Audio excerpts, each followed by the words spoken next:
Monday के लिए equity call sell Nifty spot तो 24,900 below 15 minutes sustainable top loss at the 25,020 top target by 24,780 24,720 and 24,650 second है यहाँ पे Bharat fourth cell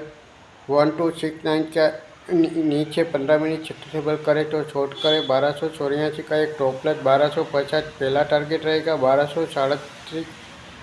second target रहेगा और 1223 का थर्ड टारगेट रहेगा। थर्ड कॉल है यहाँ पे SBI State Bank of India sell करे 791 below 15 minute sustainable top loss is 797 target buy 785 782 775 तक रहेगा। फोर्थ कॉल है यहाँ पे इंडिया सीमेंट 304 के नीचे 15 मिनट सस्टेनेबल करे तो शॉर्ट करे 310 का एक टॉप लॉस टारगेट बाय 297 294 290 तक रहेगा। और लास्ट कॉल है यहाँ पे बैंक निफ्टी इस शॉर्ट करे